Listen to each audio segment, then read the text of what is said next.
Time now for Give Me the Headlines, presented by Hyundai. We'll start with the Vikings and Bears. Well, NFC I know you don't North. like the Bears. I all don't. right? You don't like the Bears, right? Don't like the Vikings all that much, but I like them more than the Bears. I don't mean I'm with you. I like to stick up for Kirk Cousins. I like when too. the Vikings don't do good though, because it makes my other work partner Mike Florio angry and in a bad mood, and he gets pissy. Yeah. So I do like watching them struggle, because I like watching him squirm a little bit. But my headline for the Vikings defeating the Bears 19-13 is U-G-L-Y. You ain't got no alibi. That was ugly. It was ugly. I mean, it was ugly. It was ugly. Game. All right, it really was. I think from any standpoint, team view, whatever you want to talk about there, not a lot of consistent good offensive play by either football team. Quarterback play just okay. Yeah. There wasn't a lot there today to look at and go, oh, that was a fun game. Kirk Cousins was efficient for the most part, but no big plays. They missed Justin Jefferson, as we thought. Fields showed some signs of magic, but they never really got going, and then he got hurt, and that threw things off kilter. The Vikings' defense is better than years past. It's better than it was last year. It's just – they're not finding a way to win some of these close games that we saw, but they found a way today. So you mentioned it. Justin Fields went out. He was sacked, then hurt his thumb, I believe is what it is. Yeah. And so then Tyson Bagent came in, Division II shepherd to the NFL. Right. You don't see that very often. No, very you don't. rare. Yeah, he had a great preseason. We talked about him a little bit. He looked then. pretty good, yes. He did. He played really well. In this game, not so much. No, got put into a tough spot, right? He got strip sacked, if I remember right. He got strip sacked one time.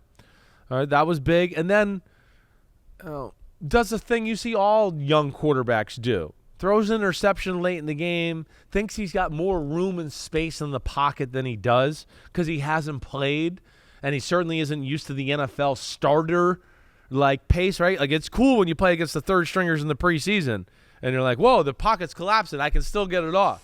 And the regular season, week 6, when you go, oh, the pocket's collapsing, you don't get it off. You don't. They're there already, okay? So, and that's what you kind of saw on the late interception that I believe that was Byron Murphy that got. Thought he had more time, ends up the guy gets right in his way as he's throwing the ball. Ball's underthrown, intercepted that way. But, yeah, ugly football game throughout. I mean, it was ugly field goal drive by the Vikings. Ugly field goal drive by the Bears. We had Kirk Cousins' lateral fumble, and you went, oh, okay, the Bears got the ball in a short field. Here they go. They're going to get the momentum, and then Justin Fields throws a really bad interception right off of that. Yes. Then the Vikings go down and get a TD, 12-6. And then we had the strip sack fumble of Bagent, where Hicks did a really good job picking it up down the sideline, scoring a touchdown, and that was kind of all she wrote at 19-6. That sealed it. The Bears aren't good enough, especially with Bagent as their quarterback, to come back from a 13-point deficit. So Vikings get their second win of the season, this one without Justin Jefferson, who's on IR, going to be out for a while, so don't know where either of these teams are going. Yes, Vikings do improve, though, to 2-4. Our other game that we need a headline for, Raiders defeat the Patriots 21-17. This is the third week in a row that we've had the Patriots in Give Me the Headlines presented by Hyundai. Well, you didn't know Quentin Tarantino came out with a new movie? I didn't hear that. You didn't know that? No. It's out. It's live right now. It's a big viewing. It's a big talking point. It's called Kill Bill Volume 3. I mean, okay? I mean, holy shit balls, all right? We're going back to the well. Back to the well here, but I don't know what else to say, right? I mean, the Patriots and the way they play, I mean, it's astonishing right now what we're seeing from the Patriots. It's sloppy. The offense is pitiful, okay? The defense is good, but not good enough to where it's like, oh, don't worry, we'll hold down the fort and cause turnovers and get touchdowns, and don't worry, bad offense, we'll hold it down for you that way. And Judon was out. Right, Judon is out. Right, they're not that good. They're solid and sound, but, like you see in this football game, it was just a lot of slow death in the game. A lot of slow, ugly, run for 4. Here's a completion for 6 or 8.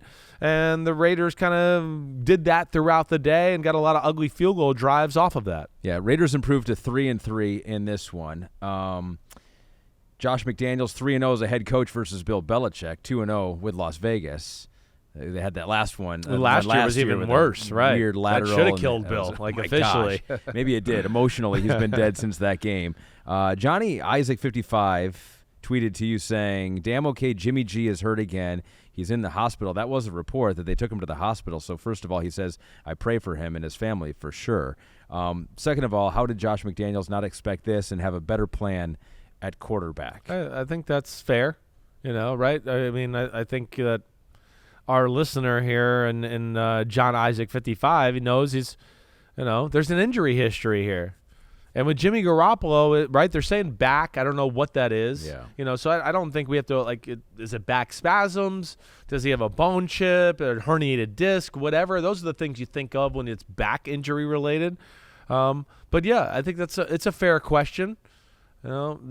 Hoyer, in my heart of hearts, right, I think that they signed Jimmy Garoppolo thinking that they were going to be in a spot to get one of the quarterbacks they wanted still in the top 10. And I think through the evaluation process and then, Stroud did end up going number 2 and all that they were kind of stuck in a spot of I don't know who we're going to take here. The top 3 are off the board, and they obviously didn't feel comfortable with Will Levis, right? So I that to me, and I don't know that. I'm just saying that would to me is what I felt at the time and remember thinking. But, yeah, now they're stuck with Hoyer, and, of course, they got Aiden O'Connell behind him. Yeah, Hoyer's the one that came into this game, but we'll see. Aiden O'Connell got the start before when Jimmy G couldn't go. So yeah, I mean, Mac throws a bad interception when they're driving. I mean, bad. You're like, what? How could a Patriots quarterback do that, right? I mean, he throws a ball to Hunter Henry where he's open down the middle of the field. He scrambles to the right and throws the ball 5 feet behind him to where, Hunter Henry almost tore his knee trying to stop and get the ball. Then we got the safety at the end of the football game where they're backed up. It's 19-17. They're in a tough spot. But, I mean, Mac Jones doesn't have 2 seconds to throw the football.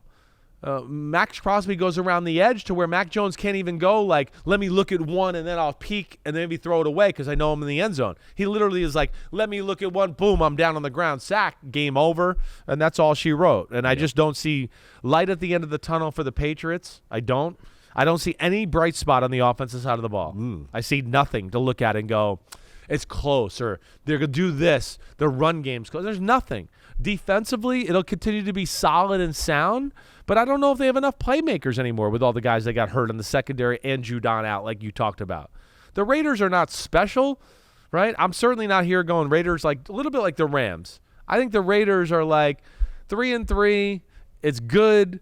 They're going to beat some teams they should beat. They're going to be a pain in the butt to teams that are better than them. But I don't look at them and go, oh, wait, they're getting ready for a playoff run here. Yeah. I don't think that by any stretch of the imagination. As if Patriots fans were not depressed enough, here are some more depressing stats. Worst start, 1-5 since 1995 under Bill Parcells. 5 straight games with 17 points or fewer for the first time under Bill Belichick. And that third quarter touchdown was their first in 40 drives. We need to move on right now. That's so bad. This is bad. Yes. That was Give Me the Headlines, presented by Hyundai. Yo, what up, homies? Thanks for watching. Remember, subscribe to Chris Simms Unbuttoned. Right now, we got Sunday pod, right? So you can have it Monday morning. We recap all the action. Wednesday, it's the What the Happened podcast. We're going to get deep in the weeds on the key matchups of the week. And then Thursday, I'm picking games with that jerk Floria. So you know where to find us, homies. Keep watching. Peace out. We'll see you.